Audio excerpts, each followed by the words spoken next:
What's going on, everyone? Today we thought we would share with you a list of restaurants we think that you need to try on your next Disney vacation. I know this is not a standard dining review, obviously, but it is the end of the year. It's the last Monday of the year, actually. So we're basically going to tell you our top 5 restaurants that we ate at during 2018. 5 or so.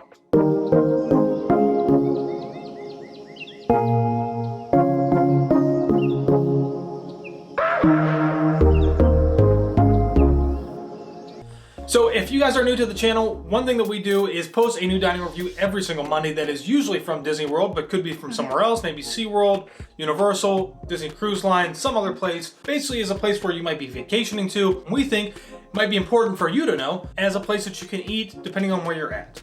In no particular order, let's get into some of the restaurants. So I'm going to go back to way earlier in the year. HoopdeeDoo review. It was the first time we ever went to the HoopdeeDoo review. Our family members had told us, you need to go, and we're like, oh, whatever. It's over at Fort Wilderness. We're not gonna go over there. We don't really care. And then finally, I got online and I just booked it. And it was awesome. It was a really, really great entertainment dining experience. Yes, it Basically, was. It's probably, we've done all of them, I think, on property, which there are, no, we haven't done Mickey's Backyard Barbecue. We have not done that one yet. But there's only technically 3, right? Mickey's Backyard Barbecue, HoopdeeDoo review, and the Luau over at Polynesian.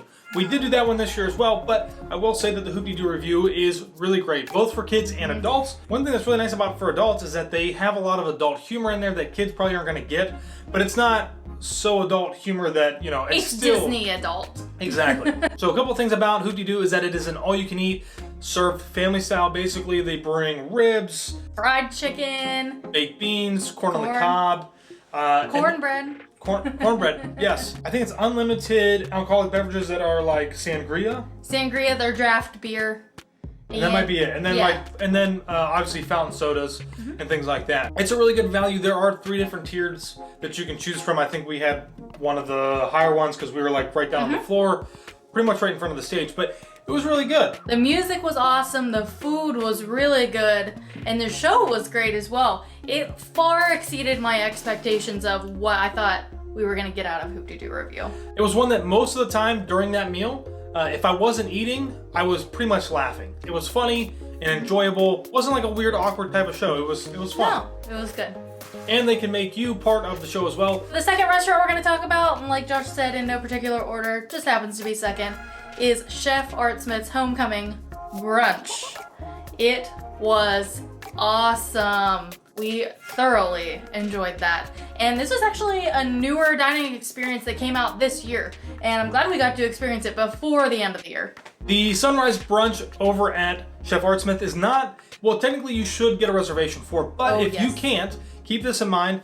This can change. This is, subject to change. Is that you can go to the bar, and as long as there's seats open at the bar, you can actually sit at the bar and order the brunch menu on full Sundays, which is really nice. I think that's a great benefit, and it also makes it a little bit more flexible for people. Don't wait till last minute. Get there like when it opens. But the food is fantastic. It's all of your Southern style, feel good, fried food. I mean, it is calorie packed, and if that's not something that you're interested in, you may want to think twice about it, but it is amazing. We went with a group of our friends and they ordered deviled eggs as an appetizer. They did have a couple other things, but I didn't really look at that because I was just focused on the entrees. I ended up getting the fried chicken and donuts, which was really good. And then Josh's meal was fantastic.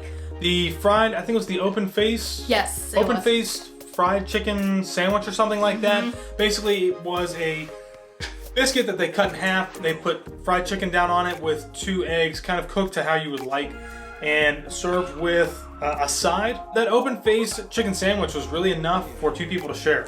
It easily was enough for the 2 of us to have together. And I wish we would have known that because we were so full at the end, and his was so good. I mean, mine was good too, but I could basically get that at dinner. His you could only get at the brunch, so I kind of wish I would have got that because it was really good. And I will add into this is that if you don't want to go eat brunch, but you still want to try Chef Art Smith's Homecoming at Disney Springs, I highly encourage you to do so. Oh, yes. Whether it's lunch, dinner, breakfast, whatever. We have not had a bad meal there yet, but we've eaten there several times. It has never been a letdown. The drinks are made fresh. They use fresh fruit to muddle and make all their drinks, which is really nice as well. So excellent restaurant. I could not give it any more higher reviews. It is like really up there in the top restaurants on Disney property. Yeah, it is. All right, so this next one is not technically at Disney World. It is on the Disney Cruise Line though, and you can have this restaurant at any ship, I believe. Yes. It is on all 4 ships, and that is Paulo.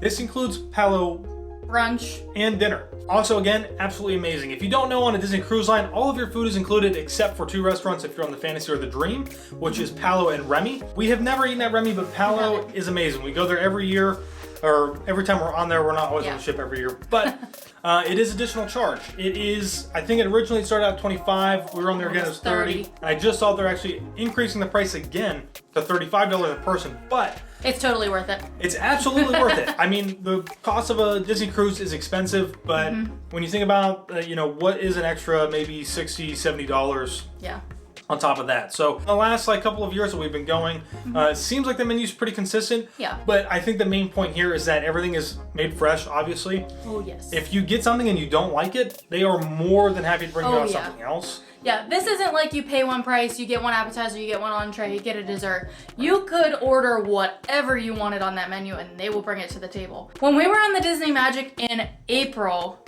we ate there for dinner and our server brought out basically all the pasta dishes to our table and we didn't even ask for them.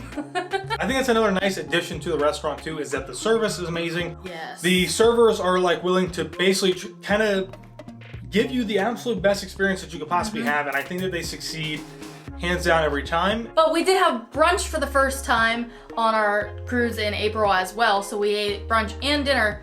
The brunch was fantastic. They have a huge spread up front of all kinds of Italian breads and meats and cheese, and then they had a whole dessert section up there. Yes. It was so good. Paulo brunch and dinner is something that I compare every single restaurant to that we go to, which is totally unfair. It is totally unfair. Disney Cruise Line is a totally separate thing. They have really nothing to do with the parks at all, other than their name is Disney, and they live up to the Disney standard, and they exceed that standard. But it is the best restaurant, best food that you could possibly eat, and I think it's totally worth the price. Brunch is also an additional charge. Again, I mean, it's can't beat it. It cannot be beat. Yeah, no, that's right. It can't. I mean, they will give you pretty much anything that you want. One thing to keep in mind though is that if you are planning or want to try this, if you have a Disney cruise that is coming up soon, make sure that you are booking your reservation the day that it opens up, especially for brunch, because brunch is only on, I think, only on Sundays. It's only on days at sea. Brunch is only on days at sea. So if you have a cruise where you don't have a lot of days at sea, it's going to be really tough to get into. So make sure that you're getting on there and booking that right away. I would suggest, if you want to do both, book your brunch first. Yes, book the brunch in advance, because you can't book both in advance. But when you book your brunch, whenever you get on the ship, that day you can actually get on and book dinner as well. Yeah, go right up to the front desk to guest services, and they will try and get you in touch with Paulo so that you can book that dinner reservation as well. So we've been talking a lot about brunch, I feel like, in this video, which we're gonna kind of continue on with that theme. We ate at Trattoria Al Forno at the Boardwalk this year, and we had breakfast there with the characters. It was Rapunzel, Flynn Rider, Ariel, and Prince Eric. And the breakfast was really good. Whenever we go out for breakfast, we just assume it's gonna be the regular eggs, bacon, sausage, pancakes, waffles, whatever. This was way better than your typical breakfast that you get at a character buffet on Disney property. Yes, this is actually one that I enjoyed myself. I am not a huge fan of breakfast or character dining breakfasts in general, just because I get really awkward with the characters. He does. And I actually didn't even really get a chance to talk to the characters. I basically held the camera and let Taylor do all the work. The character interactions were fantastic. They were just really interactive, and they were fun, and they were willing to actually spend a little bit of time at the table. It wasn't just, hey, how you doing? Let's take a picture. Yeah. And then leave. We didn't feel very rushed with the characters, so that was good. This is very similar to Cinderella's Royal Table in that it's one price. You get to meet the characters, you get your meal. It's all included in that price. So I really wanted the pancakes because I saw pictures of them on Instagram, and they were like a cute little stack of pancakes that were perfectly shaped, and then they had the little Rapunzel logo type thing on the top, that little like star sun thing. So I really wanted those. But when I got there and I read the menu, I saw they had this steak dish that looked really good. So I asked the server, which do you think is better? Which should I get? And he's like, how about I bring you both? And I said, okay. So I got to try them both. It was awesome. And they bring out a little basket of pastries at the beginning of the meal as well. What's really nice is that if you're eating breakfast over at the boardwalk at Trattoria al Forno's, you can always just end up walking right over to Epcot and going in the back entrance. So the food at Trattoria al Forno's was very good. I would definitely go back there and eat again, I think.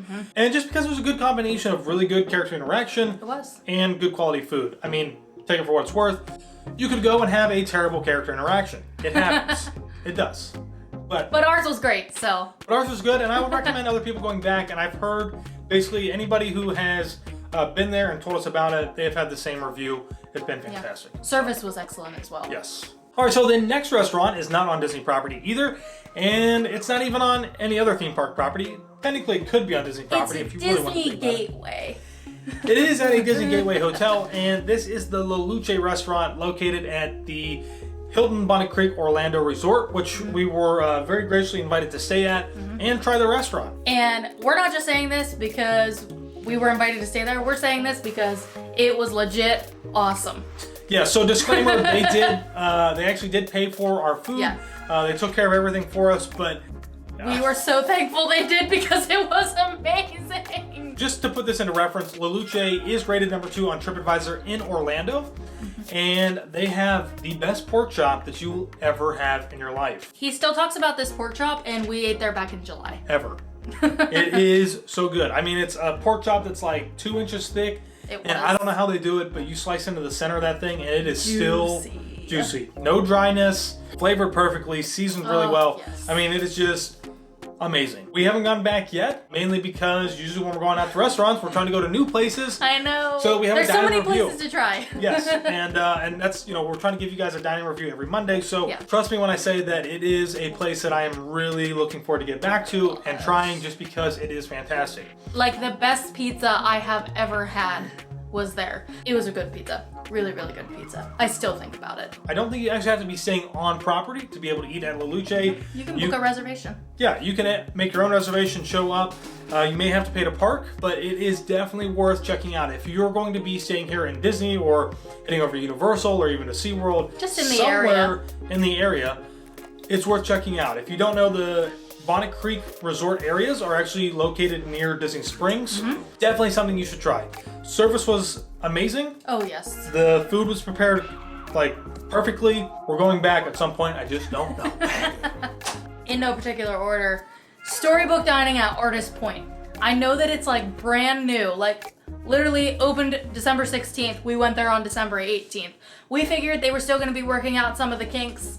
And when we got there, I was actually a little bit disappointed because they were like, oh, well, normally it's going to be Snow White, Dopey, and Grumpy, but Dopey's not here tonight. And the Evil Queen. And the Evil Queen at the end. But I was like so sad. They said Dopey wasn't going to be there. I went in with this horrible mindset. And then once we got in there and the food started coming out, it was so good. Everything was great. The presentation, the food was good. It was a very good meal, especially for just opening up.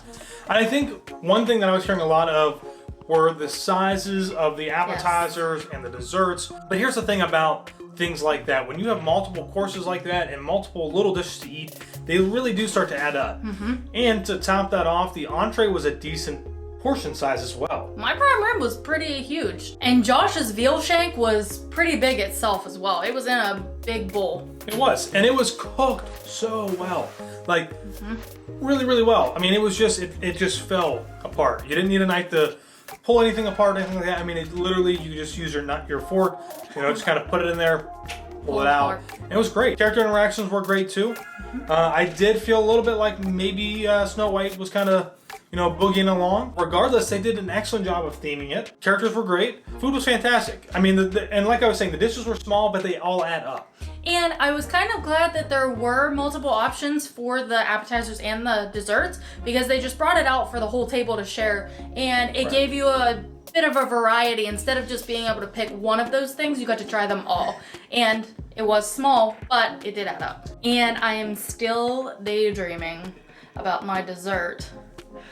Our dessert, but I wish I would have got to eat both of them. The little poison apple was amazing. I loved it. Well, our server told us, hey, you know, just make sure you're not surprised. There's gonna be a sour bite on the inside. And I'm like, okay, like this might be all right. And when I took the whole bite, it was the perfect, like creamy, sour, sweet bite that I could have got. I loved it. I was definitely far more simple with my dessert and just liking the cake. It was the miner's treasure. I mean, it was literally just cake layered with Frosting.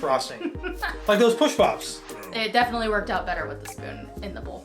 And I just want to mention one dish that really stood out to me the whole year was my steak from Flying Fish. It was absolutely amazing. It was a Wagyu beef strip loin, cooked to perfection, seasoned to perfection. I got it prepared with a mushroom risotto. Oh my gosh, was it so good. I basically could have cut it with my fork.